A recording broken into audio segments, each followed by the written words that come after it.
All right, welcome to the next episode of the Believer Podcast. I'm here with Kimora today. I just want you to kind of tell us what your story is, what your journey has been from when you were younger till now, and kind of what's been going on. Mhm. Yeah. So I guess like I was born and raised in a single parent household. I am the youngest of three. So I do have two older siblings, an older sister, older brother. I was born into a Canadian American household. So my dad's side's American, my mom's side's Canadian. My dad's comes from Tennessee, so all the family's from the South. Um, I think growing up it was a little challenging just because my dad was absent. So that was very challenging trying to navigate that experience. And then also like finding my identity. Um, and then also I think it came to finding love in all the wrong places because like you're searching for that lacking part of love, where a man's supposed to, be a father and find that, take on his role as a dad. And that I didn't have that. So I was trying to search it in other ways. Hmm. And then track for me, like sports was like my outlet. When high school was hard for myself, I didn't really have the best high school experience. Just with like, I don't want to say bullying, but there's like kind of like subliminal, like mean girl vibes, in high school, and like tweeting about me and just saying different things about myself and like curly hair, like I have curly hair. So Hmm. that was something that the girls often made fun about, and they were often black girls that were talking about me, which was like kind of like we're both blacks. Usually it's like the opposite around, but the counterparts were actually the ones who were like encouraging me to wear my curly hair and they loved it, which was kind of the opposite, which most black girls experience the opposite of what I experienced. Not usually your own people that are the ones that are like putting you down, but Hmm. that was my experience. So track was like always the outlet of as soon as I touched the track, that was kind of like, all everything I was going through, my emotions that kind of like disappeared. And so that was like my tool to like depress and like release anything that I was going through. And even if I didn't have the opportunity to talk to my mom, because that was also a little challenging, um, growing up in a Christian household, sometimes the experiences that you experience as a younger adolescent aren't always understood because like you shouldn't be doing this or you shouldn't be doing that. Hmm. But when you're young you kind of just fall into loopholes, Yep. and so it's not always understood, like you shouldn't be doing it, but then like life happens. And as you get older you understand like why your parents were saying what they did, but like when you're young it's kind of like one ear out the other. So that was kind of like my experience. And then towards like undergrad or going to undergrad, track was kind of one of the things where it was like I was doing it just for fun. Hmm. And like I said, like a little outlet, but then the teachers were like, you're really fast, like you have like a talent, and you should take it seriously. And I again, like, I wasn't listening. I was like, whatever, I'm just running just to be running. And I had one particular coach who I missed tryouts because of my brother's graduation. He went to school in Michigan, so like I had to go there for the weekend. So I didn't care for tryouts. I was like, what, it's okay, I don't want to be on the team. So I came back to school and my name was on top of the list. And asked him, I was like, I missed tryouts. Like, why is my name there? And he was like, you have a purpose and you have something like really special. He was like, so most people, they don't find what they're talented at such a young age. And he was like, I understand like you miss trials, but he's like, you have something, and I'm not gonna like hold trials against you when I see what you can produce.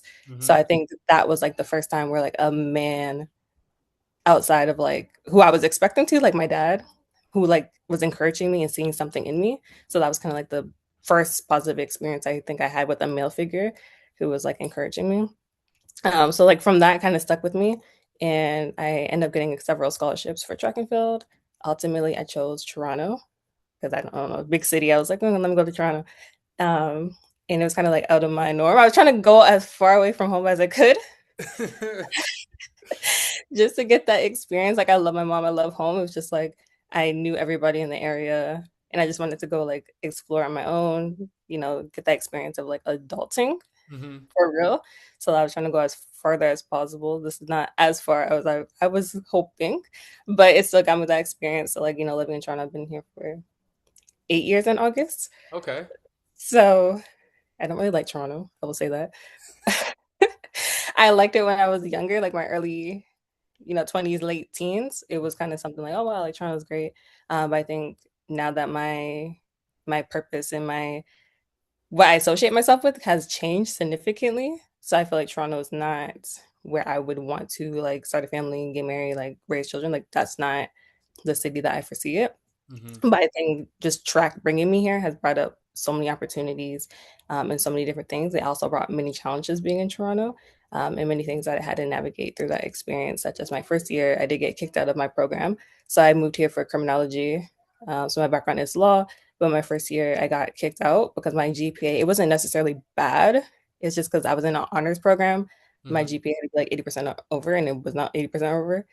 So they were like, hey, you got kicked out, go to sociology. And I was like, but I didn't come to Toronto for sociology. Mm-hmm. And I kind of had to like really advocate for myself. So I think that was an experience where I had to learn to use my voice and, show them like, hey, like I made a mistake. I also had to take accountability for my actions. Like I understood, yes, I was below the mark. And that came through like, again, being in the wrong relationships that I wasn't supposed to be in, toxic, domestic violence. So dealing with things like that was like taking my mind off. And then also, even though I was on a scholarship, I still had to work to compensate for the parts of tuition and expenses that the scholarship did not cover for. So Mm-hmm. I was working like more than I could handle while doing academics and trying to like maintain this GPA. Also to do sports because you have to have a certain GPA to maintain sports, but also maintain my scholarship and also maintain my program. So there was like different GPAs that I had to be able to maintain for Yeah. one program. There was just a lot going on. So that was a little hard. But I wrote a letter to the dean and I was like, if you give me one more chance, like I promise I could do it. I take accountability. Like this is what happened. And I promise, like if I don't do it, then shoot, like I'll do sociology. Like it's okay. I like told him I was like, I can do it, I promise. And I got a letter back and he said, okay, like I'll put you back into criminology. But like it was like a probation. So I had to get majority all A's with like minimum of two B's. Mm-hmm. I was like, oh my gosh. I was like, that's gonna be so challenging. Because it's like a lot. Like I'm also doing sports and like sports is like a full-time job on its own. Facts. Like you're doing especially like for like track, like for the girls, we had to lift 3 times a week. So outside of my practices, I'm also lifting every weekend I have competition. So it was like when do you find the time to do homework, study, and then I'm on probation. So it's like I can't even like bypass like the minimum. Like I have to do extra than what Mm-hmm. I would normally, have the capacity to do. So like that was very challenging, but I did it. So I was able to get back into my criminology program and then graduate with criminology at the end of the day. Like I graduated with academic all Canadian, and I was able to maintain my scholarship throughout the years. So that was kind of like a challenging, but it's also a learning experience. I think sometimes, the things that we go through, there's always a learning lesson to be taken into account, even like the hardships that we go through. So I think it was something that I had to go through to be Mm-hmm. able to understand, one, my purpose. Um, and then two, like setbacks, I don't always want to look at it as like a failure, but like it definitely built me into who I am today. And then another experience, I think, becoming captain on my track and field team. Like I was one of the captains, and I was really shy. Like I didn't talk to nobody. I was kind of like practice. I'm gonna go home, and that was kind of like what I did. So when my coach made me captain, I was a little taken back. I was like, why me? Everybody else talks a lot. Everybody's more like in their groups and stuff, and I'm just like, okay, practice. I'm going home. I didn't really talk to anyone, and I was really shy. So I was like, aren't captains supposed to be like very loud and very talkative? And like that was not my character. But he said, he's seen something in me, and he's like, leaders aren't born, they're built. And he was like, if you can, you know, get past this, like you're gonna make a great leader one day. And I think that experience also helped me to like just be where I am at today and build that nonprofit that I do have. So That's me too. So what is your nonprofit? yeah, so I have a nonprofit. It's called Youth Unlocked. It's for marginalized and racialized youth, 13 to 29, and it's Okay. primarily focused on youth who've been in conflict with the justice system or at risk, and just giving them the opportunity to rewrite their stories and also letting them know, I think a lot of times we look at our past mistakes or the things that we've done when we were younger, and a lot of times society, that's all they look at. They don't look at who you are right now, and they Mm-hmm. also try to associate your past with your current self. So that's kind of like what the organization focuses on, is giving them the opportunity to write a new future for themselves and letting them know like there are some people who are here to help them along that journey. And then, so what made you want to make that and come up with it, and what the process to coming up with that? Oh, there's many. So one, I think one of my uncle's a detective in Detroit. So just looking at some of the stories in the news, and your uncle's the one that's Mm-hmm. on the case, I'm like, well, that's cool. And then my brother's a probation officer as well in Detroit. So that was also like, he's helping young, teenagers who just, committed murder or any of like these things. And it's like, it's also admiring to see someone who has the character to be able to sit alongside them while they're trying to navigate this new, life of theirs. Mm-hmm. So that was also something. And then 10th grade, it was like something that I think the most significant thing is we were in class and we were just talking, and this one kid in my class was like, I'm gonna go to jail one day, or he's gonna go to prison. And I was like me, I was curious, and everybody else was like taken back. They're like, what did he say? And I was like really curious. I was like, so like, can you tell me more about like why did you say that? Like, why do you feel that way? And he was like, all the men in his life have went there. So like he's like, that's my if they went there, like what makes me different from them? And I was kind of like saddened to hear that. I was like, you already written off your path or your life based on your family members' experiences. And I was trying to tell him like that's not, you don't have to take on their burdens or their mistakes, right? You could, create your own path. But unfortunately, he did do something. So that is what, happened. But I think like if he had role models or like the right people around him, like his path could have definitely been different. Mm-hmm. So I think that was something that stuck with me throughout my undergrad. And then I decided to do a study on youth and gangs because I wanted to understand why youth joins gangs, especially like I think gangs back in the day is a lot different than what the purpose was now. Mm-hmm. So just trying to understand that. And it was again like brotherhood, protection. If I'm not in a gang, they're going to come for me. Single parent households, a lot of them grew up in with only the mom. And I think single moms could do an excellent job. Like I grew up in one, but I do think it's really, really important for two parents, especially when you have a young boy, like a young boy who's looking up to his dad. And if he doesn't have that, again, he's going to go look elsewhere for that love and that bond. And sometimes it's not the best environment where he chooses to find that at. Mm-hmm. So that's kind of like what sparked my attention to start this organization. Okay. And then what was your life in track and field? What was your journey through that? Like, what made you want to get started with it, and how did you grow within it to become a captain? Yeah. I say, well, I did all sports. Okay. So I was just kind of doing whatever my siblings did sports. 'Cause again, like being the youngest, it was kind of like, oh, my brother did this, or okay, my sister played volleyball. Let me go play volleyball. Like, he played Yeah. basketball. Oh, okay, I'm gonna do basketball. So just being the youngest, like just following their footsteps. And then I was always fast, and that was like the thing. Like even like when I was doing basketball, like we're doing like suicides, and I'm done. Everybody, everyone's still going. Yeah. And then I was able to start track earlier than I forget the age, but I started earlier than the age that you're not allowed to. Um, so that was like one thing. And then again, like going back to the teachers, I also had another teacher where I stopped track. I think the 5th grade I stopped, and then I was like, hey, I'm gonna be a gymnast. So I started teaching myself gymnastics in the backyard, and I come to school, and he's like, oh, you're not coming to tryouts? I was like, no, I'm doing gymnastics now. And he was just like, he's like, what is she talking about?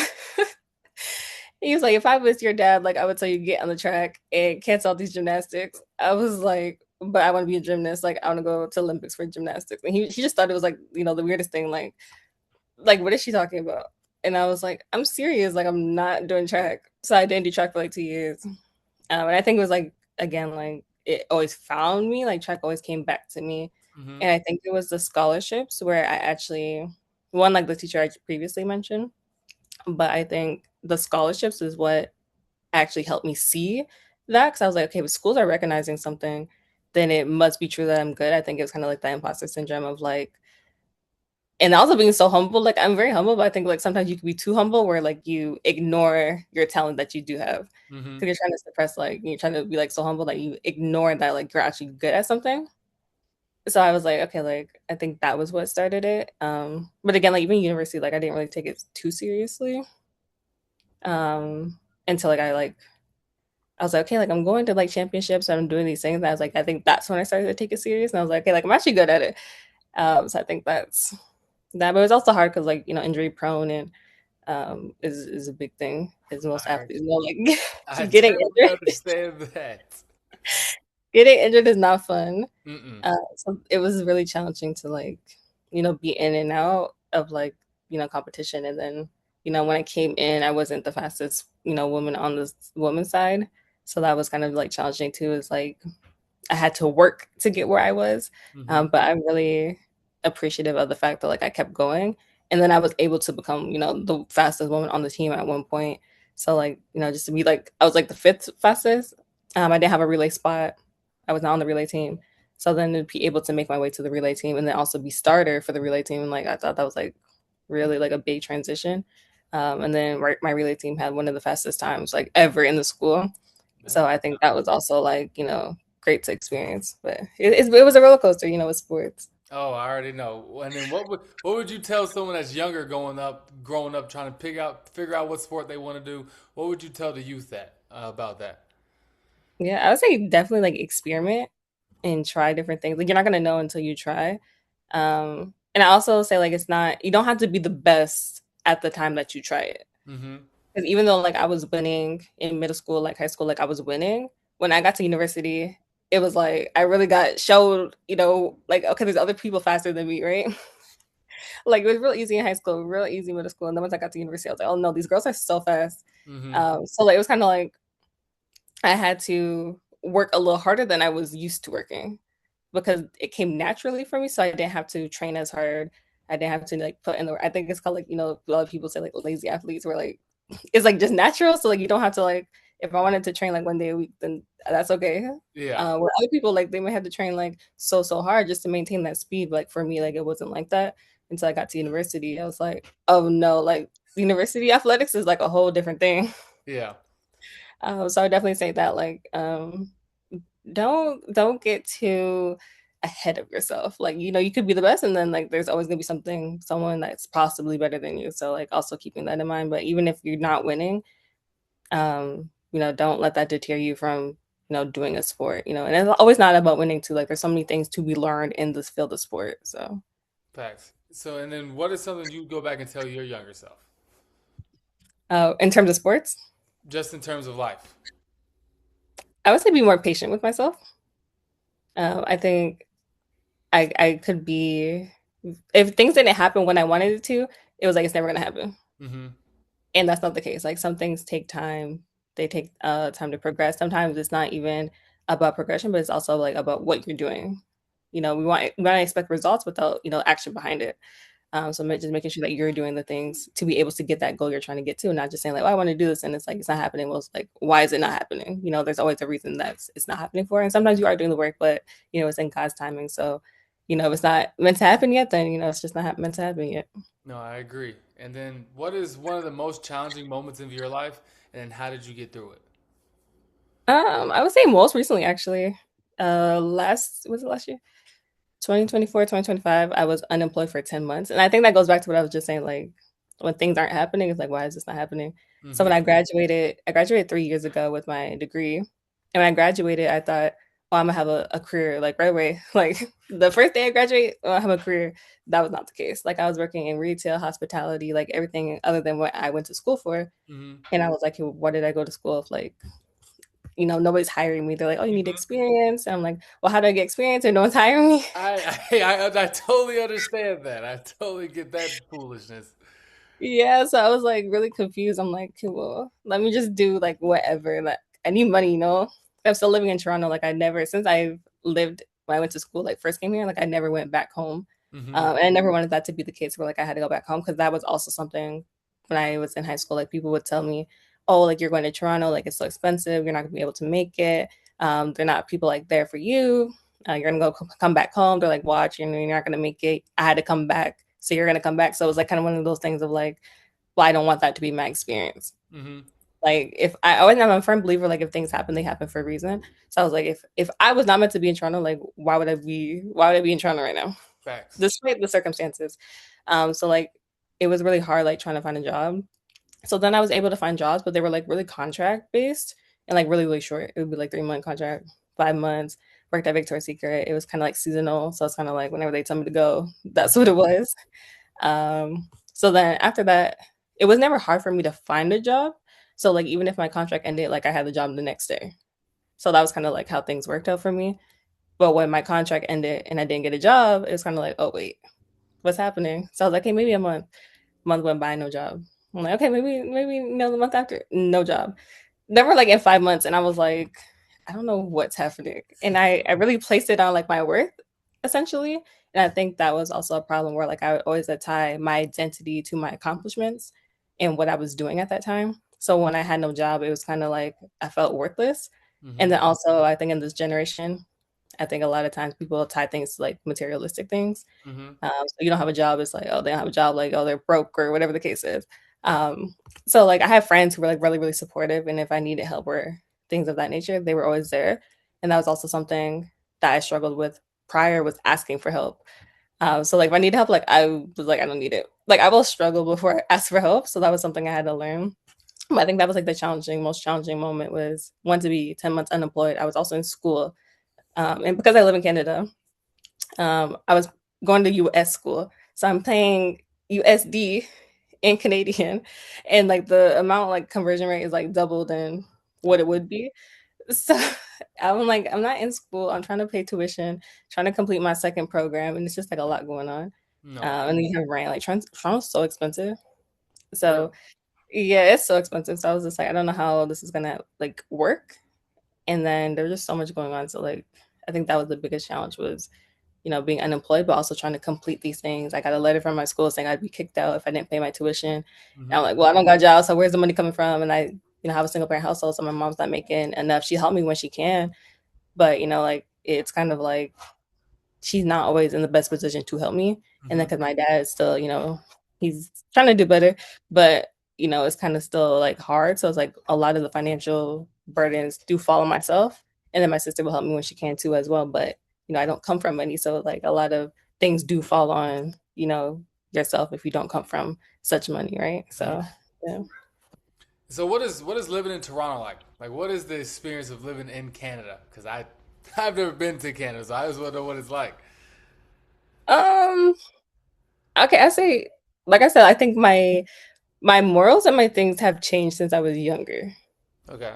So I would say Toronto, if you are looking for the fast life, um, that type of scene, I would say like Toronto is for you. I'm not gonna say like the whole city is like that because I think wherever you go, you can always find like, your Mm-hmm. community or whatnot. But I do think overall it's a fast city. It's like always fast paced, go, go, go, go. Like nobody sleeps. Ooh.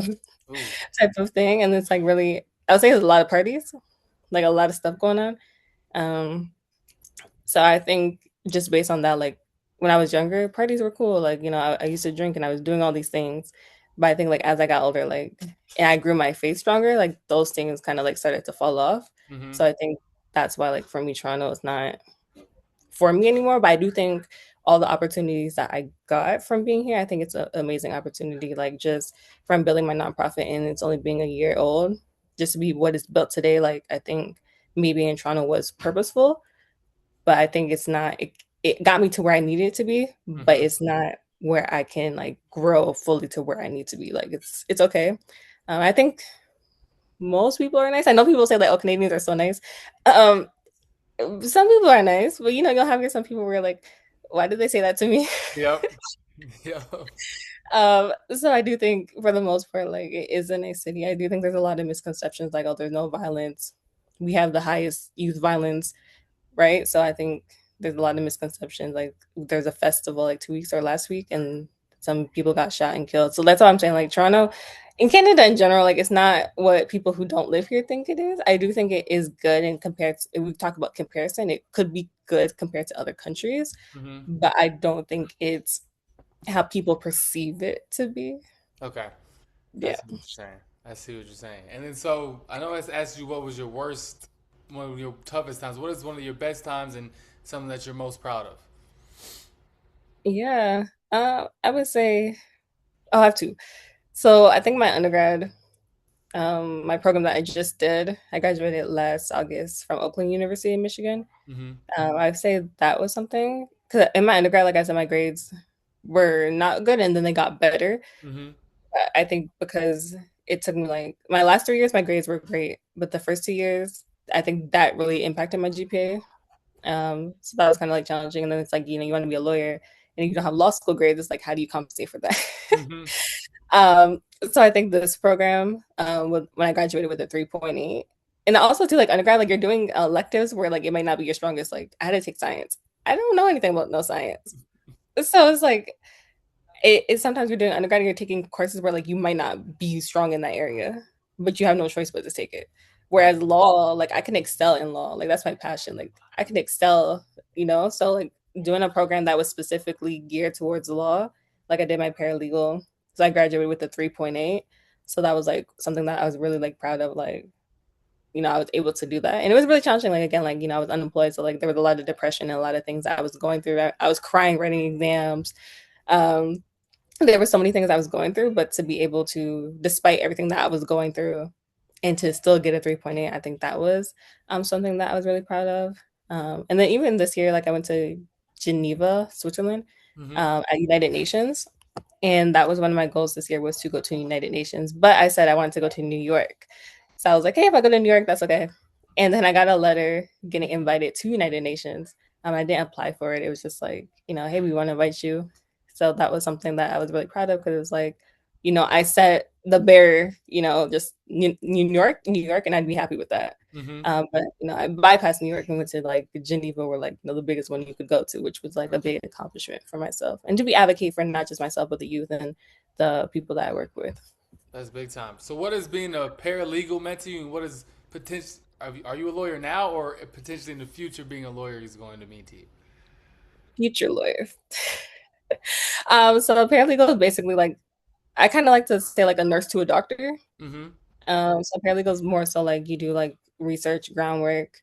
You Yeah. might do like client meetings. You do like documentation. So you might like draft motions or like documents for the lawyer. So it's kind of like that, which is okay. Like you can also do like in certain like here in Ontario, you can represent people as a paralegal. You could do like small claims court or like certain like less misdemeanor crimes. Similar to like the states as well, like Arizona, you could be like a licensed paralegal and also represent your own clients. So like in that case, it's kind of like the same thing as a lawyer, Okay. just like less schooling. But you do have like a um what's it called? Like a minimum of what you can do.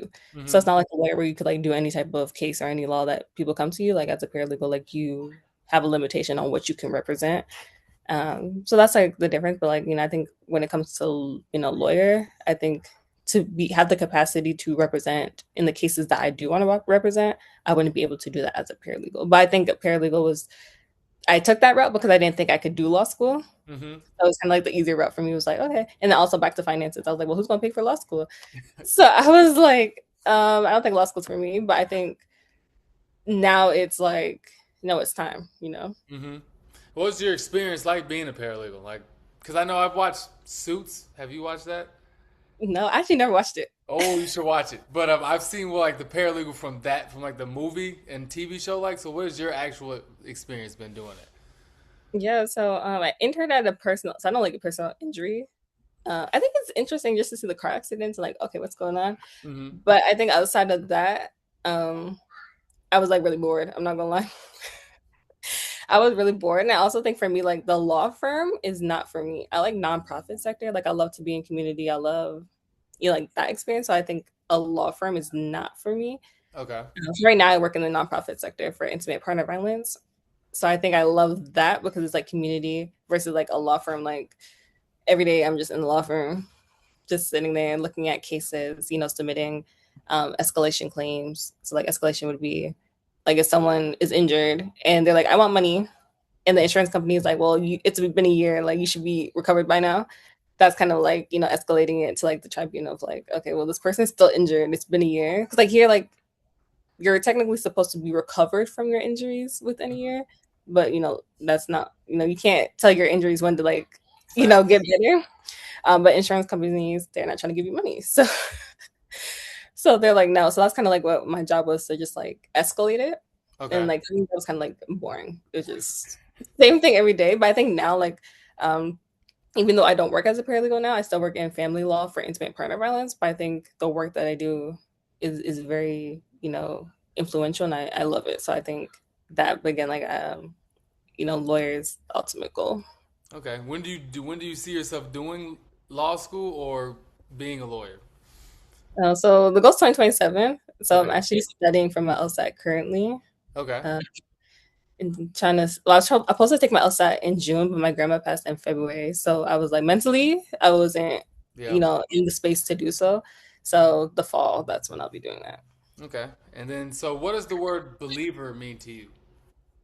Yeah, believer. Your brand. I think for me, like I think believing in what you can do, Mm-hmm. and not even just like what you can do, but I think like when you attach that to like the word and what God has over your life, I think that's really important to believe. Because sometimes we put our worth in our own accomplishments, right? And we try to put everything in our own control. But when you focus on like God and like His ultimate power, like what we can do on our own, like is not compared to like what you can do when you partner with Him in the things that is in your life, right? So I think that's one thing that I would say. Okay. And then, so usually the last person on the podcast leaves a question for the next person. The person left, what inspiration spoke deeply to you and that has led you to where you are now? That's a good question. Um, that's a good question.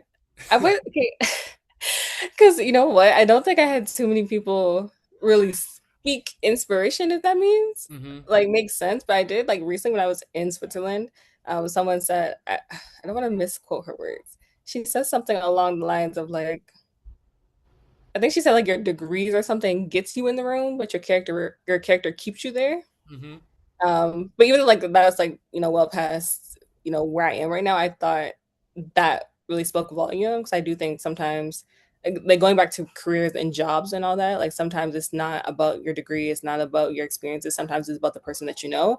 And not the person that they know based on what you can do, but who you are. Mm-hmm. Right. And the character that you can bring to the space. So I do think that's really, really important. Is like your degree can absolutely get you in the door.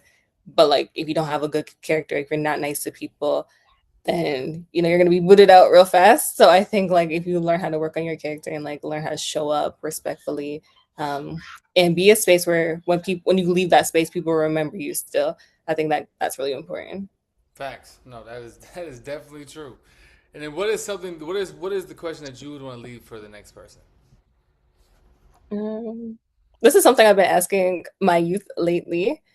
Um, because when we talk about sports, or just anything in your life, um, I think identity, like again, we attach our identity to a lot of things that we attach it to monetary value. Mm-hmm. So when we talk about purpose, like if you weren't getting paid for what you were doing, would you still want to do it?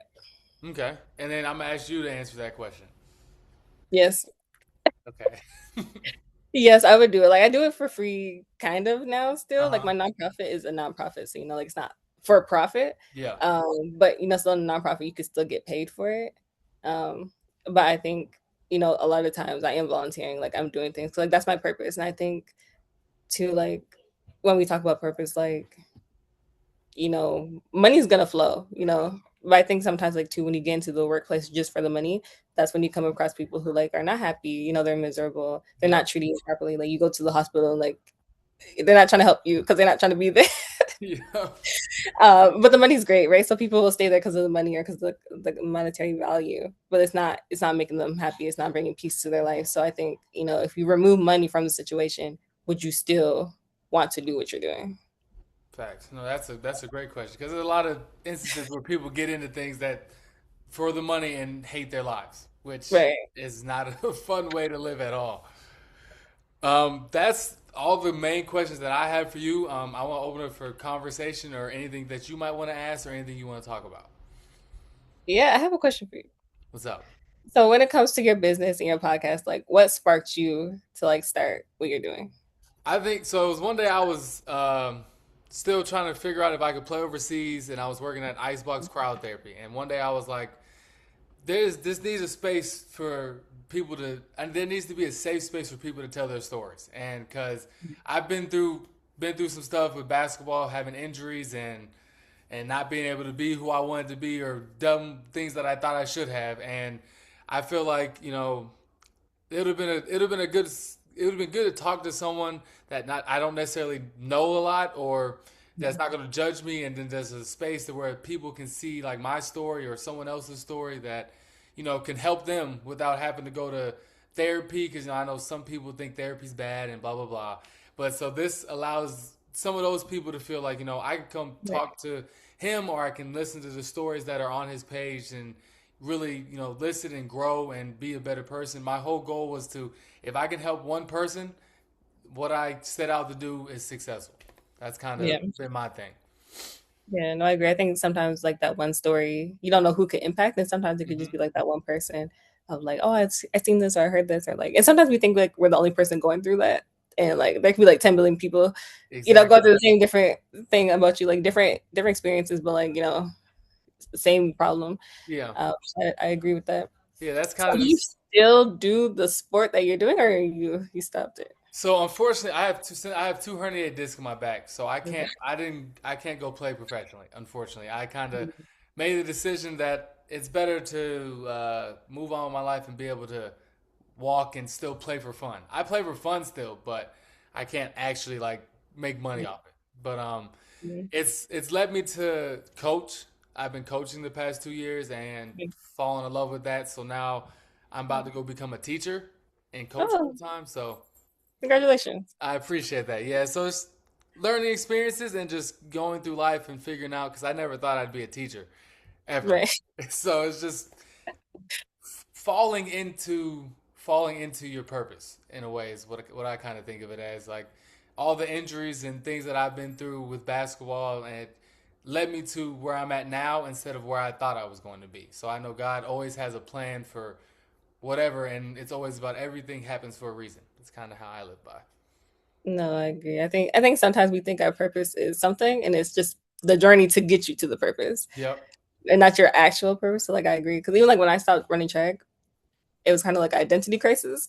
It was like, oh, what do I do now, or who am I without track? Because everybody's like, oh, Kimora, she runs track, and it's like, Hmm. okay, like, well, Kimora, now what? Like, Yeah. or like people were like, I'm making the worst mistake in my life. So there was also like a lot of negative views of like me stop writing is like, oh, like you're making the worst mistake of your life. Like, Hmm. why would you do that? It's like, well, what am I gonna do? You can't run forever. You can't play your sport forever. That's kind of what I was thinking. I was like, at some point, basketball is going to end. And Yeah. I'd rather get a head start on what my life is going to be instead of fighting myself to and being hurt and going through mental battles and all the things that basketball Mhm. entailed. And I was like, I just don't want to put myself through that and put myself back in a bad mental state when I don't need to. Yeah, no, injuries can cause like a lot of mental health. Like, 'cause, like it's hard, especially like watching your teammates play. Like, you're sitting down, you're watching everybody else when it's It's sick. heavy. I know you said earlier. What injuries did you have? 'Cause I know I said earlier you've had some injuries and things like that. A lot. So primary one is my hamstring, Mm-hmm. and this comes like I, don't get on me. When I used to run, I didn't drink as much water as I should. Like I could Mm. go a whole track meet and not drink no water Ooh. and be fine. Like I'm not passing out. I'm okay. And I know that's not good. Like I don't recommend anybody to do that. Like at all. Like don't do that. Don't follow my steps. But I would just like not drink water. So like because I'm not drinking water, like obviously my muscles and my body's not getting the hydration I need. And if you're running, like you're also like, putting off a lot of electrolytes and I'm Yeah. not putting that back in my body. Yeah. uh, So your body's running on nothing. yeah, exactly. So like it was like always like pull after pull after pull after pull. And Hmm. then also like I had a problem of being honest sometimes. Like if I was hurting, Hmm. it was like, oh no, I'm okay. And I'll put some KT tape on and go run. Yep. I've done that before. I learned real quickly not to do that. Yeah. So then it was like, okay, after that. And then sometimes it would be my quad, Hmm. but it was more so just like it needed to be rolled out because like I would have like knots and like after like the athletic therapist would like roll it out, it'd be fine. But it was mostly like my hamstring. Hmm. I pulled my shoulder one time. Like I was doing relay, I put my arm back. I like put it all the way up. And it just like boom. I was like, oh no. So that's the primary one. So that's also too like it's just like injury after injury and like Hmm. not being able to compete to my fullest. It was just like I'm gonna let that go. Like Team Canada was like my goal, or like Team USA, like whatever one found me first. Hmm. Team Canada would have been easier just because they don't run as fast as the girls in the US. Yeah.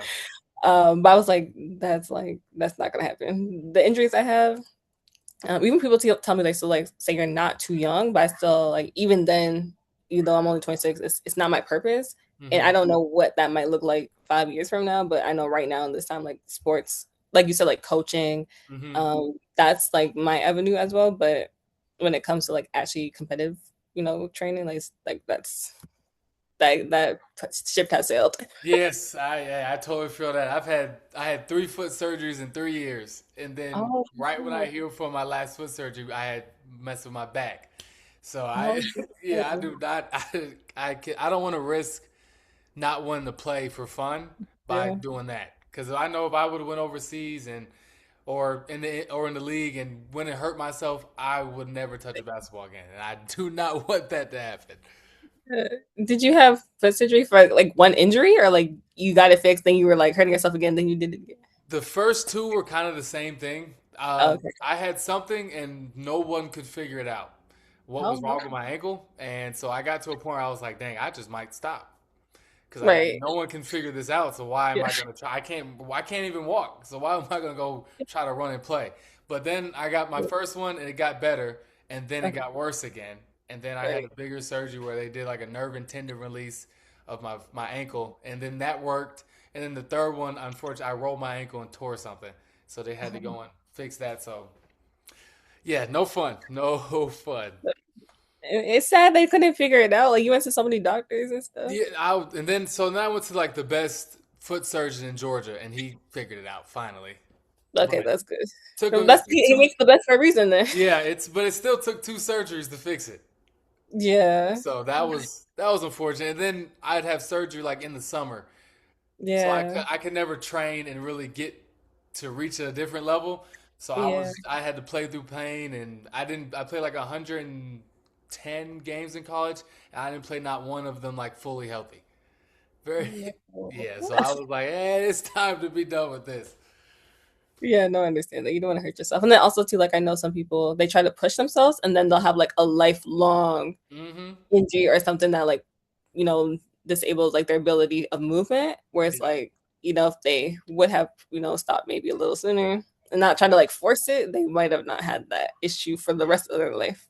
Facts. I have these. I still have my 2 herniated discs in my back. Sometimes they're much better than they were, but like I was like, Right. if I go overseas and hurt my back and I'm like 30 and I cannot bend still, oh no, that was not happening. I felt Yeah. like my grandpa was moving better than me at one point, and he's Like your 93 grandpa. now. Yes, I was like, no way. No, not your grandpa doing you. Man, he could walk better than me. I can still play, but he could walk better than me. Yeah. It was sick. It was Yeah. sick. Was it hard to like let go of something that you were so like passionate about? Yes, it was a long process of realizing that it was over. Yeah. I was battling that, and then once I got like a corporate job before, Yeah. I got that, and I was like, dang, basketball is really over. And it took like a week or two for me to really realize that, and I was crying. I was like, this is sick. But Laugh.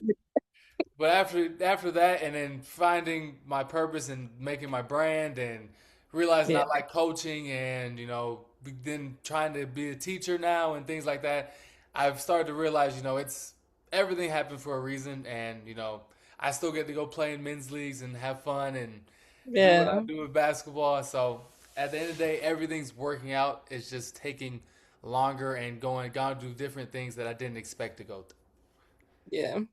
I have one question. Because you said teacher. So through. you said like that was like never in your plans, No. never.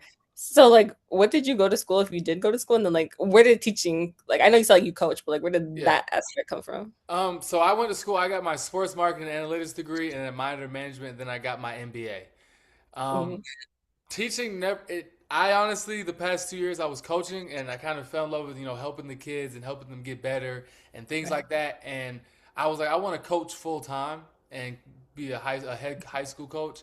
And the route was teaching. And Mhm. the coaches that I work with now, they were like, you should try it. It's not as bad as you think, and blah blah blah. And I was like, you know what?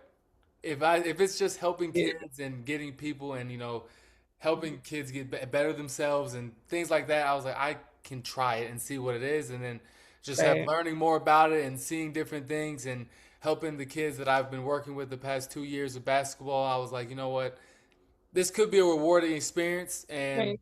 be enjoying and not be like a Mhm. corporate where you have a boss that's always you have to do this, you have to do that. No, it allows me to have more freedom also. Yeah, I feel that. That's why I like nonprofit. Yeah.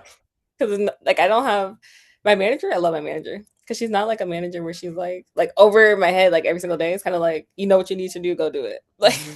Facts. so, I definitely feel that. Did you have like I guess like I know like some people like think teaching. So did you have like a view of like teaching of like okay why I wouldn't want to be a teacher? I never had anything against it. I just Okay, never thought that was going to be me, I would yeah, say.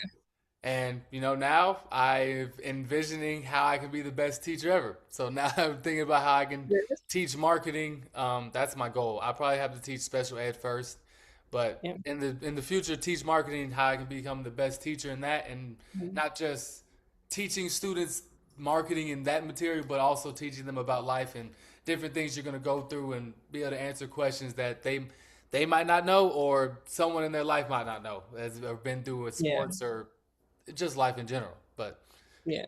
Yeah. And I think those are the best teachers. Like it's not you're just like teaching a curriculum, but yeah, you're actually like being like a mentor, like an influence on young children. Because sometimes like that you might be the only one that they have, and like when they go home, parents aren't there. yep, You might be the only one that they have in their circle where like you're like instilling like life skills and like lessons in them. yeah, yeah. So that's Yeah. kind of the route I'm going now, seeing what things are going to be. Well, I'm sure it will work out for you. I Yeah. appreciate that. Like a dog. Yep, yeah. He just woke up. Um, well, thanks for the conversation. And, Of course. again, if you need support with the business or anything, I appreciate that. I definitely will definitely reach out at some point for an ideas or something because trying to do that and figure out life and everything can be a lot sometimes. So, but no, yeah. I definitely appreciate you for joining the podcast and talking and having fun. If you ever need anything, I'm always a resource for you. If you ever need anything or any way I can help, please never hesitate to reach out. Yeah, same as you. Business hard.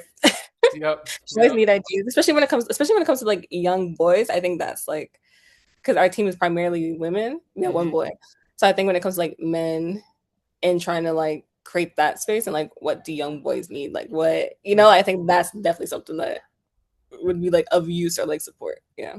Yeah. No, I'm always open. Ever just text me, reach out to me. I'll always be here to help. Thank you. Of course. Well, I appreciate you, and I hope you have a great rest of your day. You too. Happy Sunday. Happy Sunday.